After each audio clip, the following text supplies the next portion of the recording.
Hi, welcome back to another one of my videos. I was supposed to do this video last week, but the Rode a rack a LE app on my iPhone.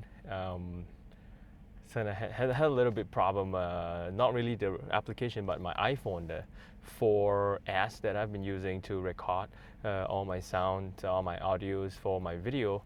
The batteries kind of had a little issue that even though it's fully charged, uh, I don't know. It would just the phone would just die halfway. So I tried recording 3 different videos, but on 3 separate occasions. But the phone died halfway. So there was a video, but there was no audio, nothing. So it rendered the entire process useless. So I decided to get a new audio recording device to replace the old the iPhone.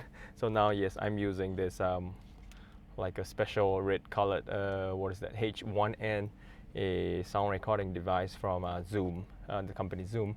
Uh, not really like the best quality because it's all like plastic and stuff. So if you drop it, it's probably gonna break. But well, we'll just make do with it because yeah, just need something to record the audio. So yeah, today I want to talk about a ski resorts in Japan or skiing or snowboarding in Japan.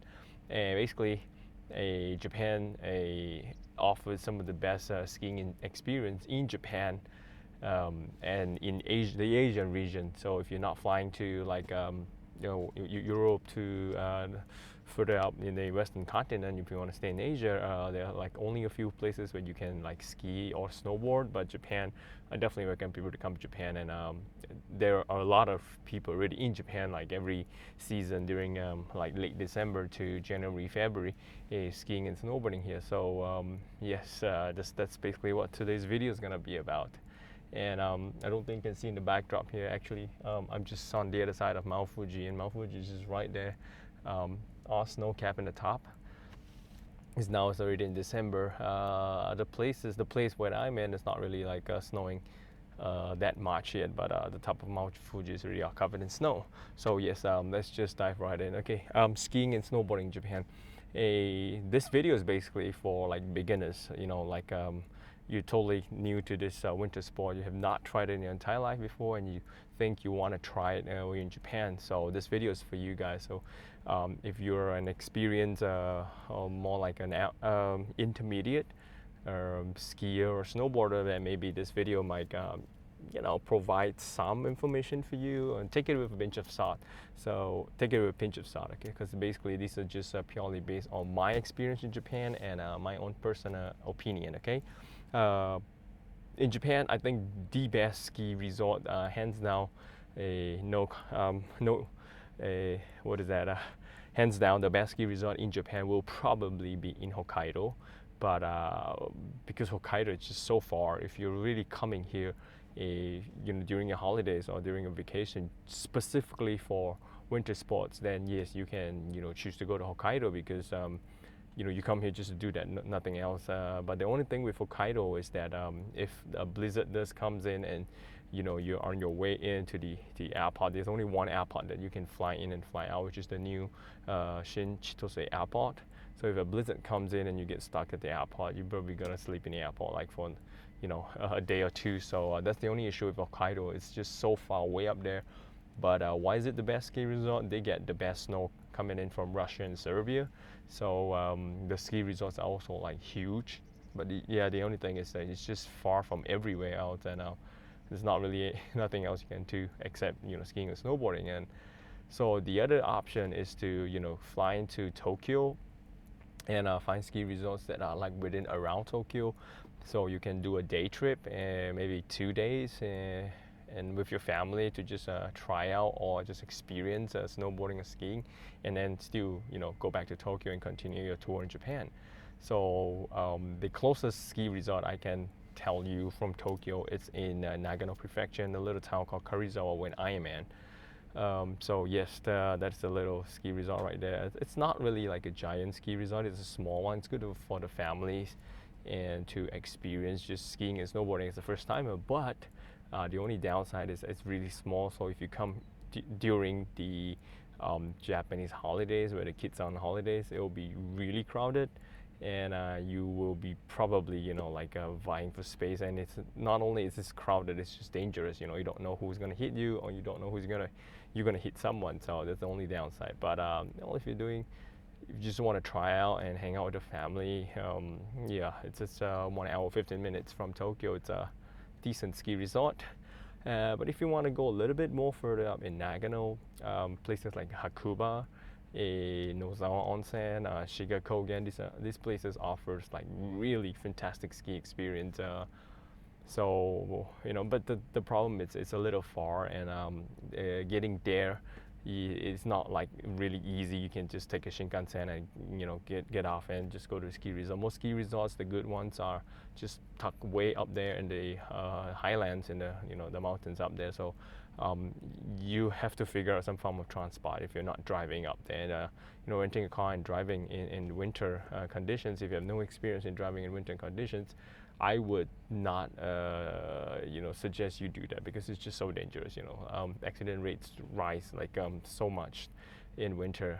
You gotta if you really want to do it, you gotta make sure your car has winter tires, decent winter tires. Check the winter tires, and then the tire pressure, and then your steering input when you're driving has to be slow, and no hard braking, no hard acceleration of that sort, because the slightest little issue, like miscalculation, your car will sleep, and you probably get into trouble. So yeah, that's the getting to the ski resorts. So next thing I want to talk about is snow. Snow is just snow, but no, if you live in a place where it snows, there's not like a different kind of snows. So the really good ones are like fluffy, like powder. We call it powder, like powder snow. It's so soft, it's like cotton.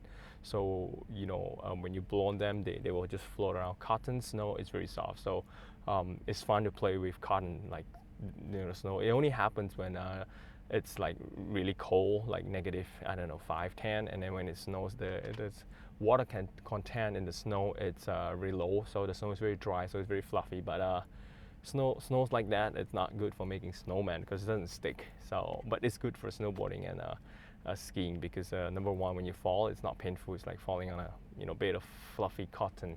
And number two, because it's so soft and it's so light, the snow doesn't wear you down when you snowboard and ski. So you might ski for like half a day or more, and you don't feel like really tired. Yeah, so that's powder snow for you. And then as the water content in the snow goes up, the snow becomes a little bit heavier.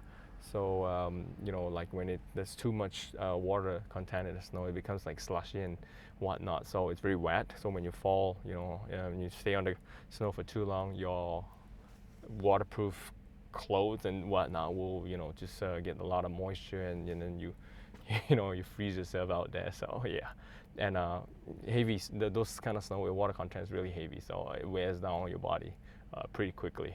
So yeah, there's the two different kind of snow. And then there is a synthetic snow, which is like man-made.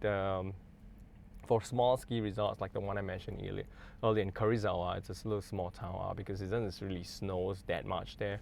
Most of the snow there are just synthetic, like man-made.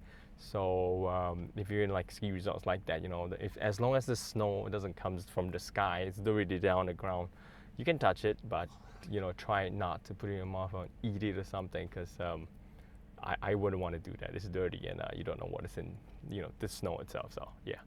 So okay, coming down to ski resorts. Most ski resorts, I say most because I've not been to almost like every single ski resort in Japan. Most ski resorts do not have like an entrance fee, so you can just go inside and take pictures and just hang out. But the only thing that I do have to remind you guys is do not go into the snow where people are snowboarding and skiing, because number one, your shoes, your shoes are going probably dirty and stuff. You're gonna like make the snow dirty. And number two, people are skiing and snowboarding, so there are amateurs as well as intermediate and professionals. You don't want people to hit you.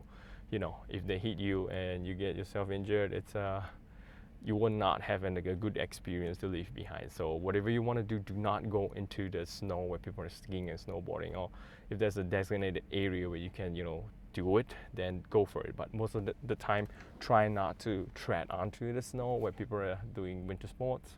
yeah, that's the first thing you should know. And yeah, usually no entrance fee, so just go inside. And with regards to equipment rental, I guess most of you guys, for first time trying out, you don't have your proper equipment. What I would suggest is rent the equipment, like the snowboard set or the ski set. Usually the sets are kind of like confusing, like what is in the set. It depends on each ski resort. It's different, but like on a general basis, a ski set will probably have 3 items: the poles, the boots, and the skis. Okay, and a snowboard set will have the snowboard and the boots. And yeah, the snowboard comes with the binding, so you can really just rent the snowboard and put on your own bindings, or just rent the bindings. It's just the snowboard comes with the binding. It's a set with the boots, so it's a 2-piece set. And the skiing is 3-piece set. Or some places offer like short skis.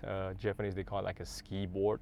So that one is also a 2-piece set. You get the skis and you get the boots, but you don't get the poles. Okay, and depending on like ski resorts, some ski resorts do rent you like gloves and goggles, but most ski resorts do not provide gloves and like gloves and goggles. And if as much as you can, try to rent their jacket and pants. I know it costs money, but you don't want to get your expensive and beautiful clothing wet and dirty, and you don't want to rip it out in the snow.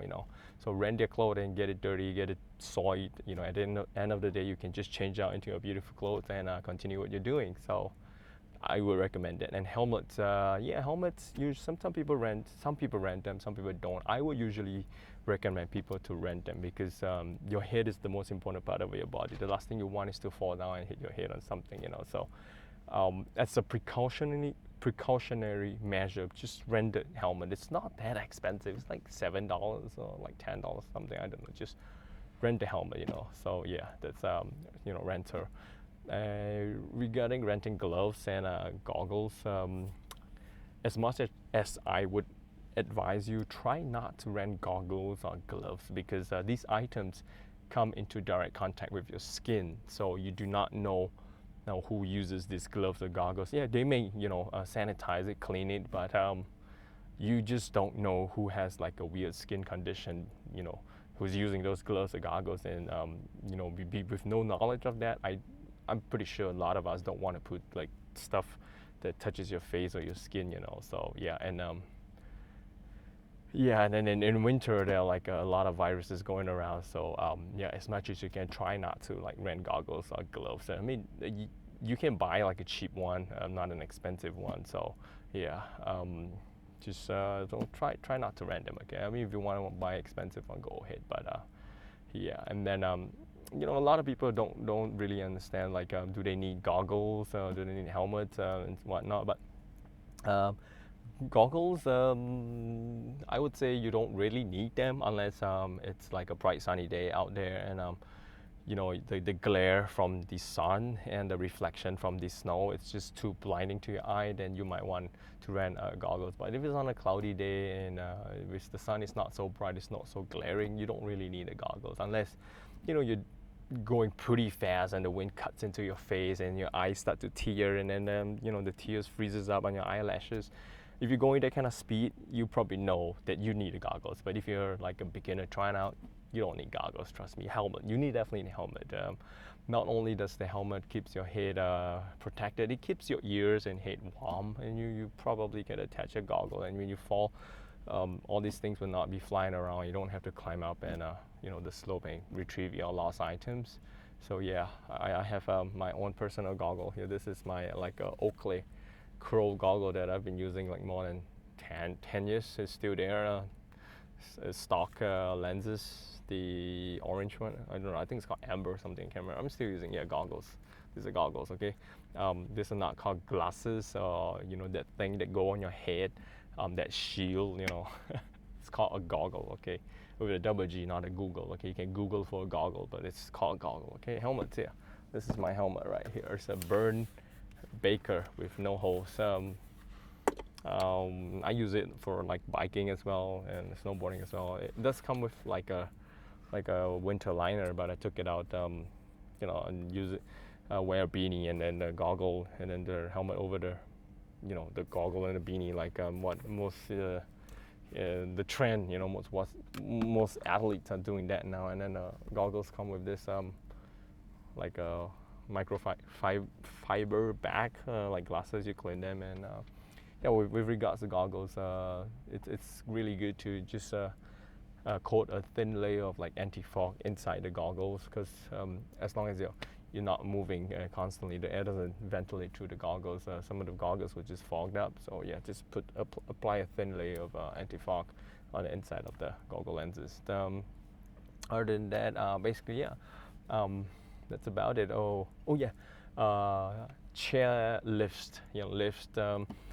When going to ski resorts, most resorts will have like a practice area, like a bunny slope, or places that you do not need to take the lift to go up. So you can just visit places like that, rent your equipment, and then try it out. And yeah, you know. But if you, in the event that you want to go up and challenge yourself more, you definitely need a lift ticket. And then many different kind of lifts, like a magic carpet lift. I don't know if I've seen any in Japan, but the regular chair lift, the gondolas are the one that have a shield or like a cover them. They're called like the cable car or something. So yeah, if you want to take the lift, you will have to buy a lift ticket. If you do not want to take the lift, usually you do not need to get a lift ticket. So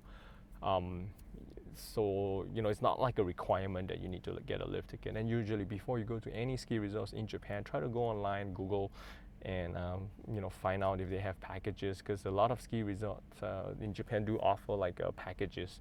You get a one-day lift pass, then you get rental equipment, and you get a meal ticket or something. So you go online and try to print out or screenshot those, and you get a better deal if you're hitting up there. I mean, winter sports is not cheap. So you might want to save yourself some money, And the other thing, it's you have to observe like certain rules in a ski resorts. One thing is that lift in most ski resorts, other than a gondola, like sightseeing or tour gondola, most chair lifts will take you up, but they will not take you down. So do not ask them questions, whether you can take it up and take some photos and come down. A lot of people would just do not want to snowboard or ski. They just want to come to the ski resort, take a lift, go up and take some pictures and come down. But most chair lifts will take you up. You either ski down, walk down, or you roll down. It's your choice, okay? So yeah, you do not really need it if a chair lift ticket or a chair lift. You don't need it if you don't want it. You can just try it at the bunny slope. And what was I was going to talk about? Oh yeah. I remember. Wait, hold on. Oh yeah, I remember. Skiing or snowboarding. Okay, which one should you try? I have not tried skiing, but technically speaking, skiing is easier to pick up because your feet, you align the skis and you're going in the same direction as you're facing. So it's easier to pick up, definitely. But snowboarding, it's cool, yes, I know, but it's just really hard to pick that up initially, because you got a board strapped into both your feet and you can move forward. Basically, you're moving against, the floor. You're facing forward, but you're moving sideways. And you got to try the toes in and then dig in on your heels, do the reverse side and whatnot, and then you're gonna connect the turn. So you trust me, you will not get it on the first try. So skiing is easier to start off, and snowboarding is harder. And there are only two ways to get around trying out. Two ways to get around doing winter sports. The number one route is you pay a bit of money. You get a teacher or an instructor to teach you the proper way. The safety aspects, the balancing, the technique, whatever. So you spend a little bit of money, a little bit of time. You get your foundation right. It's slow, but I know you learn more and you fall less. And the other way is to go rogue. If you're young, you want to go rogue, then go ahead. Basically, you get a lift ticket, get equipment, take the easiest lift up, and then just let gravity work it out from there. And then I try to find your balancing point from there. So that is the second way to go rogue. But the only thing is you basically are just figuring it out from scratch. So you might not get the proper technique, but you learn faster and you fall definitely a lot more. So if you get a good ski resort with good snow, yeah, you fall a lot more, but you don't feel, you don't hurt yourself and you don't feel tired. So you might want to try it again and again. Like based on my experience, I started out from zero, nothing. So I got like a secondhand 3,000 yen board, like from a used junk store or something, and then I bought a pair of like bindings, brand new bindings, but it was like an old model, so like 9,000 yen or something, I can't remember. And then I bought a pair of boots, and just strapped the bindings to the used board and boots, and get a lift ticket, and just take the easiest slope, the lift up to the easiest slope, and just work my way down. It's scary initially, but you know, I figured it out from there. I mean, I fall a lot, but about a week, 3 days of snowboarding to maybe 5 days, I kind of got the balance. Yeah, so you know, and then it takes about like almost like one whole season, you know, like every week of snowboarding to get everything in line. And after one season, I was probably snowboarding like pretty okay with the rest of the guys, you know. Yeah, that's how I started. So, but skiing, no, don't ask me. I've never skied in my life before, so I can't tell you anything about skiing. So yeah, basically, there's only two ways to go about it. And yeah, that's my video on my second video on the Japan series. So tell me what you guys think of this video, and you know, if you need any help or any assistance in skiing or snowboarding in Japan, yeah, just feel free to drop me a message or leave me a comment, and tell me what you think of this new like a H1N audio recording device that I'm using, and then yeah, that's about it. Thanks for watching. I'm like 22 minutes into the video. I'm recording today on my GoPro Hero 4 Silver because I don't have my big camera set up with me, and I'm not. I'm supposed to do this video in like a really beautiful place, but I I don't have the time, and the weather's not so fantastic. You know, last week was really good. I had like that one off day, and then I did half a day of video, but every single video, the phone crashed, so I didn't have any like sound footage at all. So I mean, if you guys are interested in seeing the videos that I took without the audio, I can just put like a couple of seconds on it. Just tell me know what you want to see in the tell me if you want to see in the comments, or you know, whatnot. I'll see if I can do something about it. But in the meantime, yeah, take care, and I'll see you guys skiing and snowboarding in Japan. And yeah, that's it. Bye.